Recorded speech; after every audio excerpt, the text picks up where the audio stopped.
lis. Je lis la liste de tous les animaux que je vais manger aujourd'hui. Aquí está Boba. Por suerte, el pulpo dijo Madrid. D'accord, dit le poisson. Alors la grenouille s'approcha de la revoir, pleine d'espoir. Et elle lui dit en langage de grenouille: Quack, quack, quack, quack. Attention. Si ese pingüino que no es pingüino, y se acabó. Troisième piste. Je suis un animal, j'ai deux pattes et je cours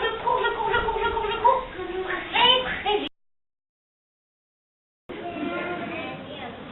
Le petit Noël se dit que l'invité, c'est peut-être lui. Peut-être qu'ils ont entendu dire qu'il allait descendre dans le livre, alors ils lui ont mis une chaise spécialement pour lui, non? Un petit peu de soupe, un petit peu de pain d'épices. Moi aussi, je trouve que c'est une bonne idée. La maman des petits cochons. C'est possible aussi. Attends, regardez. Ah non, mais il n'y a pas de quatrième cochon. Et... il y a quelqu'un dans la cuisine, mais je vois pas qui c'est. Alors le petit Noël ne frappe à la porte. Bien coiffé. Sa maman lui a toujours dit, bien coiffé. Bien comme ça, voilà. Toc, toc, toc.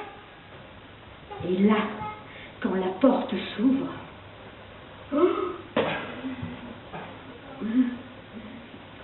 c'est le loup. C'est le loup. Oui, vous aviez raison, c'est le loup.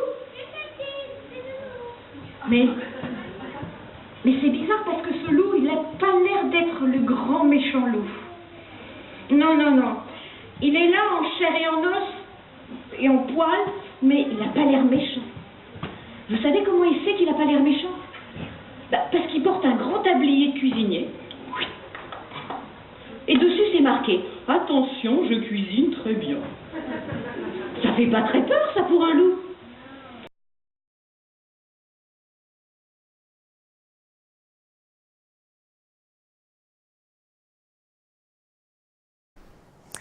Le festival Moon des Mots, qui s'est célébré récemment dans les bibliothèques et centres culturels de la ville, a donné à entendre plus de 50 conteurs de 10 nationalités différentes, tous venus avec leurs histoires sous le bras.